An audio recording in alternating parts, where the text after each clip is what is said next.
In 12th century England, two mysterious children were discovered wandering in a dense forest. They spoke in an unfamiliar, nonsensical language and wore peculiar clothes. But the most unusual thing about them is that their skin was green in color. Once they finally learned to speak English, they revealed a strange story about their origins. Their tale was so captivating that even after nearly 1,000 years, people still whisper about the enigmatic Green Children of Woolpit. Most stories I tell are either wildly mysterious or insanely intriguing. This one is both.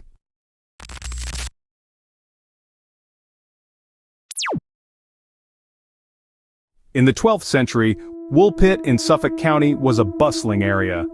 It was one of those rural suburban areas where people lived together in harmony. Everyone knew everyone and was a friend to everyone. One day, a local farmer stumbled upon two terrified children lost in the forest, a boy and a girl. The girl looked a bit older than the boy, but the noticeable thing about them was their appearance. Their clothes were unlike anything seen before, and most startling of all, their skin was a vivid green. When the farmer tried to speak to them, they responded with gibberish.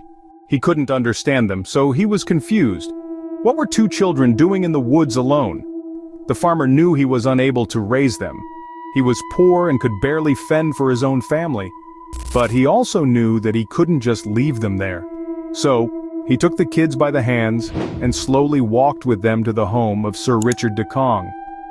Cong was a wealthy landowner and scholar. He listened carefully to their story from the panicking farmer, and after lots of consideration, he agreed to take them in. The farmer was on his way, and Cong decided to offer the kids some food.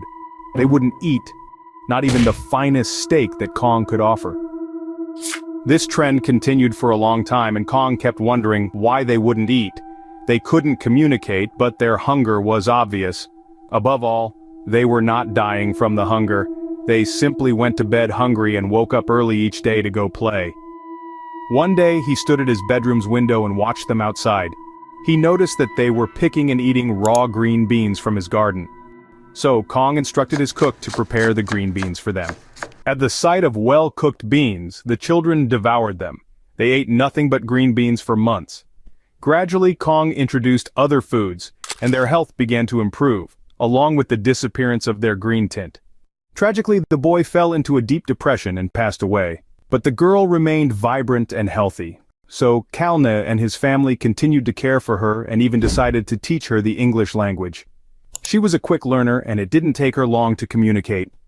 By this point, Calne was still disturbed by the mystery of her and her late companion.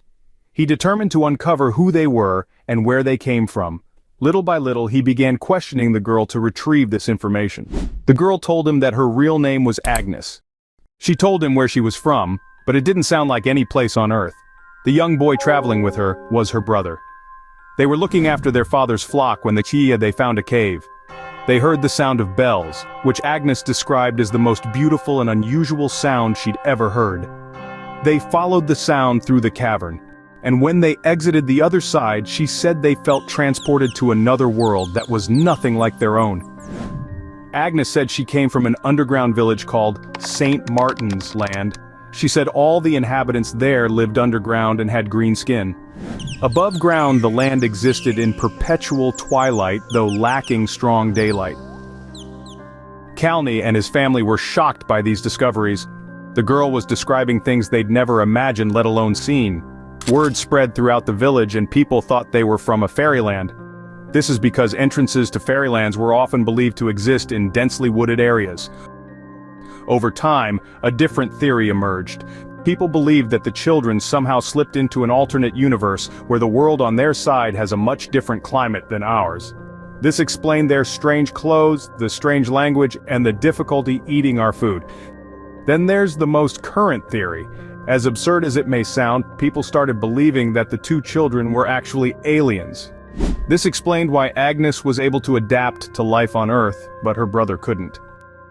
Although this story of the Children of Woolpit is considered folklore, there is evidence about them from credible sources. Ralph of Coggeshall interviewed Sir Richard himself, and he wrote long passages about the Green Children, how they were tending their flock, heard the bells, and wandered into a cavern. When they emerged, they were struck by the brightness of the sun and the warmth of the air. When they heard the villagers coming, they tried to flee, but they couldn't find the entrance to the cave. Another source is historian William of Newburgh, and though he lived on the opposite side of the country, his telling is remarkably similar to Ralph's. Ralph's writing style is colorful and exaggerated.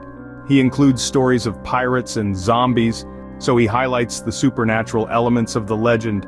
But William of Newburgh's writing is more grounded. He wrote like a true journalist. Just the facts, no exaggerations. The stories differ significantly regarding Agnes's fate. In one version, she remains in Sir Richard's service for many years. In another, she marries an English diplomat. As with many legends, variations and embellishments arise with each retelling. However, despite their differences in detail, the original writings by Ralph of Coggeshall and William of Newburgh are regarded as the most reliable sources. This mystery remains unsolved, just like the Jack the Ripper story I did recently. Still, this doesn't mean that some sense can't be made from the mystery. There are details that reveal what the children could actually be. But before we get into it, you know the drill. I'm aggressively trying to overcome the YouTube algorithm and make this channel work.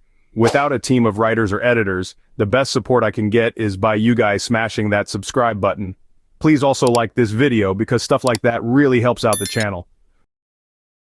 So, what can we unravel from today's mystery?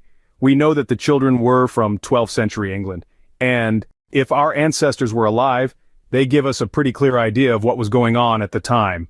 In 1173, King Henry faced the Great Revolt, an uprising by his eldest sons supported by France, Scotland, and Flanders. Flanders is the northern part of Belgium where Flemish is spoken, and there were a lot of Flemish immigrants in England. During the Great Revolt, the Battle of Fornham erupted just a few miles from Woolpit.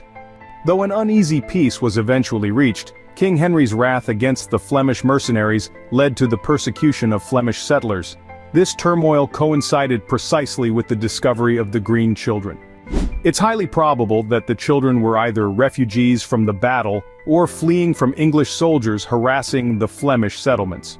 To the local English farmers, the Flemish language, which is a dialect of Dutch, would have sounded like gibberish, and the Flemish attire, which was different from English clothing, would have seemed weird.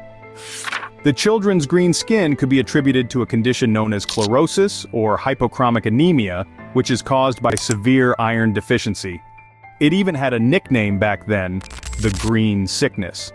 If the children were refugees fleeing a battle, they would have been surviving on whatever food they could find, which likely lacked sufficient iron. After they started eating green beans at Kong's house, the deficiency would begin subsiding. As they later began consuming a more varied and nutritious diet, their green skin gradually returned to normal. The exact cause of the boy's death remains uncertain. Some suggest arsenic poisoning, though arsenic typically produces effects more rapidly than those reported in the boy. The caves the children described do exist in the region. The many flint and chalk mines would have provided excellent hiding spots for soldiers during the battles. Notably, large caves are located between Woolpit and the village of Fornham, the site of several battles during the Great Revolt. There's also a church in Fornham called St. Martin's Church. This might have some relevance to Agnes mentioning St. Martin's Land. This connection, combined with the blurred memories of a frightened child, helps explain the origins of the legend. Yet despite these educated guesses, the true identity and origin of the children remain a mystery. The Green Children of Woolpit have not been lost to history, they're now part of it. And who knows, with enough time, we may finally get the answers about them. But until then, they remain unsolved, and that is enough for me to sleep at night. Till next time, Sticky out.